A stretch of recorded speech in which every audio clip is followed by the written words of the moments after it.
Con José Reveles sobre este libro que está presentando en 724, El Chapo, entrega y traición. José, han pasado ya aproximadamente 200 días de la captura de Joaquín Guzmán Loera. ¿Qué pasó con el cártel? Bueno, mediáticamente vemos que ya se habla menos de violencia en el país. Hay una reestructura, el Chapo sigue manteniendo control. ¿Quiénes son las nuevas cabecillas? Porque bueno, Sinaloa es la organización más importante de las drogas, no solo en México, sino en gran parte o quizá en todo el mundo. ¿Cómo se reestructura ahora, 200 días después de la captura del Chapo? La gran pregunta del libro es esa. O sea, ¿qué hizo el gobierno más allá de tener al Chapo en un congelador, vamos a decirlo así? Lo tiene ahí guardadito en Almoloya, sin mayor trascendencia, porque no hemos visto que haya una acción posterior. O sea, no hay una incautación de sus cuentas, repito, ni siquiera las casas que estaban interconectadas a través de los ductos subterráneos de aguas pluviales en Culiacán, ni siquiera se le han incautado, no las han sellado, ahí sigue viviendo su gente, ¿no? Entonces, al no haber esa consecuencia, da la impresión de que se le está respetando su fortuna, no se está persiguiendo a sus hijos, que están ya boletinados por la DEA, pero tampoco la DEA los está persiguiendo. Hay como una especie de respeto, y por eso me inclino a pensar en un pacto. En el pacto, porque a los Rodríguez Orejuela, que mencionaste hace un momento, no solo les quitaron 2.100 millones de dólares, sino que les respetaron no perseguir a 29 familiares. A 29 familiares cercanos, ¿no? Esposas. Sí, no, a esos, aunque estuvieran metiditos en el narco, te los vamos a dejar en paz. Es parte del acuerdo. Y los Rodríguez Orejuela pues, se van a morir en la cárcel porque ya son mayores y les pusieron 30 años de prisión. No es el caso del Vicentillo. Ahí cuento otra historia de cómo uno de los gemelos, que son los que delatan al Vicentillo, se ponen como en las películas, un micrófono, y van y platican con el Chapo, con el Mayo, con el Vicentillo. Acuden a una junta con los líderes de Sinaloa, con todos ellos, pero ellos llevan un micrófono de la DEA, eso es lo que cuentas aquí. Y los están escuchando en ese momento, te repito. Esto ocurre en 2008, me como parece, de película. ¿no? De película. Sí, en el 2008, justamente en función de la ruptura de los Beltrán Leiva con el cártel de Sinaloa. Con el Mochomo. Porque el Mochomo lo capturan en enero de 2008, y estos gemelos servían mucho a los Beltrán. Entonces se quedan de ese lado, vamos a decirlo así, ¿no? Como la Barbie y el Grande. Entonces, estos muchachos graban, y es cuando dicen, sobre todo el Vicentillo, dice, oye, ya estamos cansados de los AK-47, los cuernos de chivo, ya los lanzagranadas también, necesitamos armas fuertes. Tú debes conocer veteranos de la guerra, consíguenos algo mejor, ¿no? Todo está grabado. Y lo revela el Departamento de Justicia de Estados Unidos. Y el gobierno de Calderón aprovecha para decir, sí, querían atentar contra Felipe Calderón. Entonces se agarran de eso. ¿Y querían atentar o no contra el presidente? Él lo dijo el día que cumplió 50 años. Se puso a decir ahí en público, no, y en un momento dado hubo un atentado contra el avión presidencial o una amenaza, ¿no? Pero pues yo de todas maneras me subí, mandé traer a los de Seproprie, a los que filman al presidente, para decir, dejarles un mensaje a mis hijos y a mi esposa, no se preocupen, yo viví muy bien, no tengo miedo. Graba un mensaje para sus hijos, ¿no? En el avión, no me lloren, ¿no? Eso lo dijo cuando cumplió 50 años. Bueno, yo no lo creo, Pero porque dice, por ahí debe estar la grabación. Sí, hay dos accidentes que transcurren, bueno, fueron tres, uno en el sexenio de Fox, de Ramón Martín Huerta, en efecto. Y dos secretarios de gobernación. Hay la suspicacia, porque bueno, no hay ningún elemento, pero de muchos compañeros en columnas, en distintas versiones, que pudo haber sido un atentado. ¿Qué dices tú de eso? Sí, claro, porque habían cometido el error de meter... Me refiero al avionazo de Juan Camilo Mourinho. Sí, del 4 de noviembre de 2008. Iban juntos, y es un error, según me dicen pues, estrategas de seguridad, que no puedes meter en el mismo avión al zar antidrogas, que acaba de dejar de serlo porque ya no era, pero trabajaba en los juicios orales trabajaba. José Luis Santiago Vasconcelos había sido zar antidrogas, tenía 2 antecedentes públicos de atentados contra él, junto con el secretario de Gobernación, el hombre cercano al presidente, que era Juan Camilo Mourinho. Entonces tú no puedes meter de esos 2 funcionarios en el mismo avión. Volvieron a cometer el error ahora que presentaron al Chapo. Me lo dijo la misma persona que me lo observó. Viaja el procurador, Mondragón. En el mismo helicóptero, sí, me parece. todos. todos. O sea, ese helicóptero era un blanco perfecto si hubiera un atentado, ¿no? Y bueno, y lo de Blake es muy, muy parecido, pues en la medida en que siempre tienen la culpa los pilotos. Hay indicios de que pudo haber sido un atentado. No, es muy difícil documentarlo, ¿no? Y probarlo. Yo lo que probé en el caso del Learjet de Juan Camilo Muriño, incluso se lo pregunté públicamente a Telles, porque él era el encargado de la investigación, el secretario de Comunicaciones y Transportes, como procurador. Eso era lo más absurdo que yo he visto, ¿no? Bueno, esos aviones habían sido mandados a los talleres porque tenían una falla de fábrica.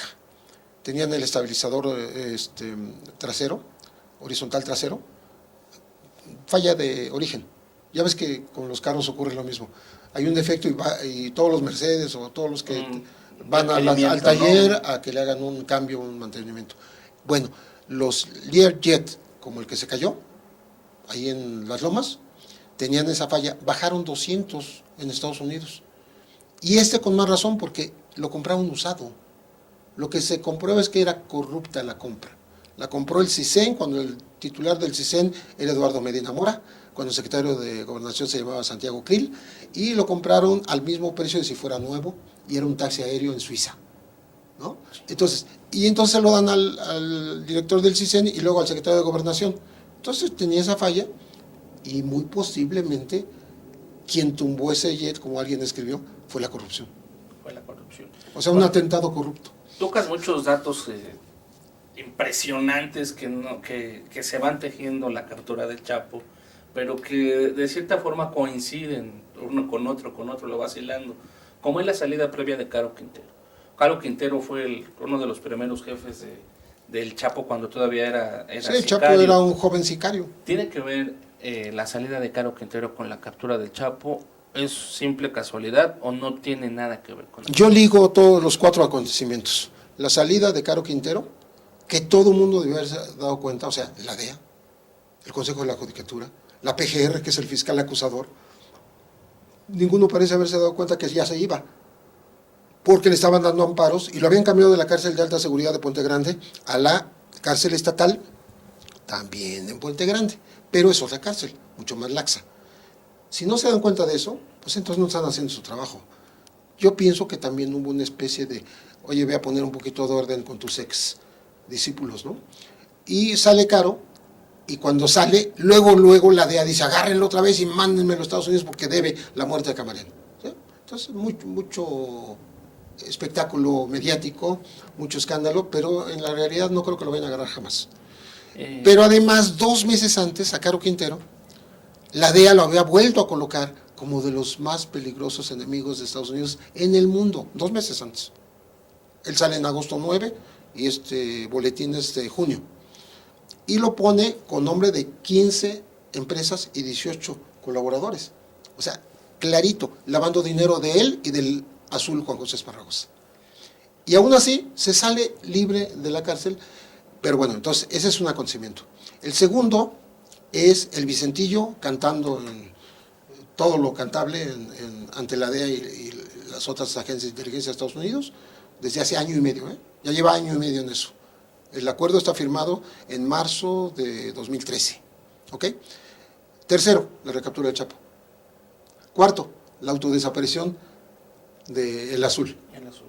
Entonces yo veo los 4 acontecimientos ligados perfectamente como una forma de reestructurar, de renovar el cártel de Sinaloa, que es el más importante, como tú dices, del mundo, ¿sí? De los mexicanos que están en el mundo, el más importante es según Edgardo Buscaglia, está en 50 países, ¿correcto? Y bueno, según Saviano es el que mueve... No, según Saviano dice... El corazón del dinero de la economía mundial. Que tú no puedes entender la crisis económica de Italia si no entiendes la lana que produce el narcotráfico mexicano. Antes de ir a eso, hay 2 datos de Caro Quintero, porque parecería que es algo que no tiene nada que ver, va a decir mucha gente, pero si leen el libro se van a dar cuenta que tú lo dejas quizá como preguntas volando. Pero ¿murió Kiki Camarena o no murió? Porque él incluso dices ahí, contrató un equipo de científicos, de médicos forenses, de investigadores, que bueno, sus resultados es que no murió. Y la otra es, das a entender, o entendí yo mal a lo mejor, de lo de Damaso López, es nieto, pariente. Bueno, lo que ¿De Caro pasa, a ver, Quintero? son tres cosas diferentes. Yo te voy a decir aquí, no me da pena decirlo delante de la gente, yo estaba buscando el dato de cuando se publica un desplegado de empresarios y políticos sinaloenses en contra del Chapo y el Güero Palma en 1991. Yo tengo muy buena memoria, entonces sé dónde se publicó y todo, pero no lo encontré porque no tengo la colección completa de una revista que yo hice. En 1991 a 1993 se llamaba Filo Rojo. Y buscando ahí me encuentro el dato de Caro en un desplegado, ¿sí?, diciendo, yo contraté a los expertos fulano de tal, y los restos que encontraron en el rancho El Mareño de Michoacán, los encontraron, por decirte, 28 días después de la desaparición de Camarena, pero los restos tenían 3 o 4 días de frescos, vamos a decir. O sea, eran cadáveres muy recientes. Y él había muerto un mes antes. Un mes antes, entonces dice, no es, o sea, ahí no, esos restos no son de Camarena. Es probable que Camarena no haya sido ni secuestrado ni muerto, ¿sí? Es lo que él dice. Claro, lo dice Caro Quintero, pero lo dice en público y lo dice con los nombres de los peritos. Es un dato muy inquietante, ¿sí? Y hay que entender por qué Caro estaba dolido. Caro estuvo al servicio de Estados Unidos.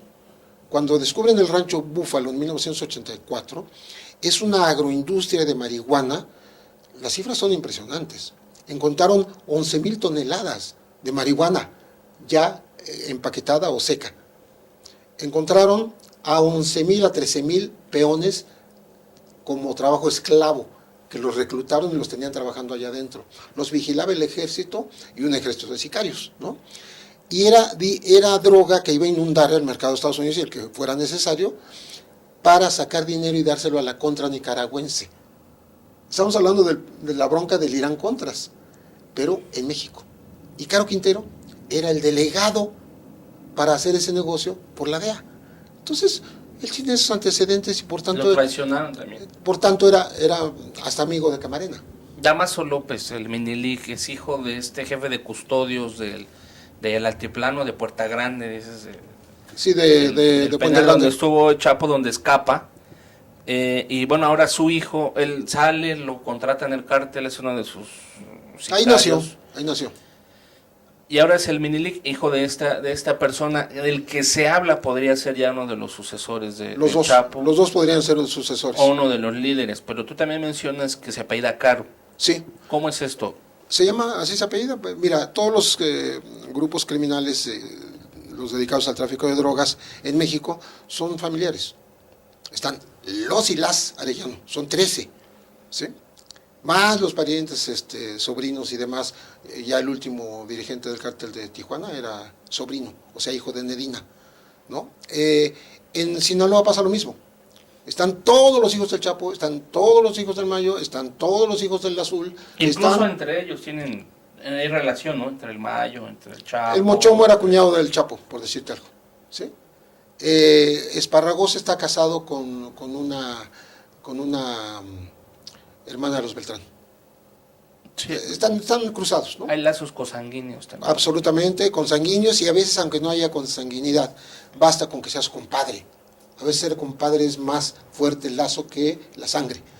Y el Minilic, Damaso López Caro, su papá es Damaso López Núñez, es un chamaco, no tiene 30 años.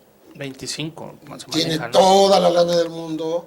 Él presumió en redes sociales que iba a ser el jefe de los Antrax, que tenía 20,000 sicarios a sus órdenes, una vez que capturan al original Antrax en Holanda, el día 30 de diciembre del año pasado.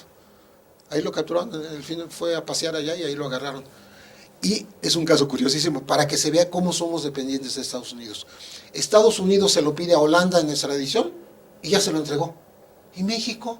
Si es mexicano ese chavo, Rodrigo Arechiga, es mexicano y lo pidió Estados Unidos a Holanda y Holanda se lo dio a Estados Unidos.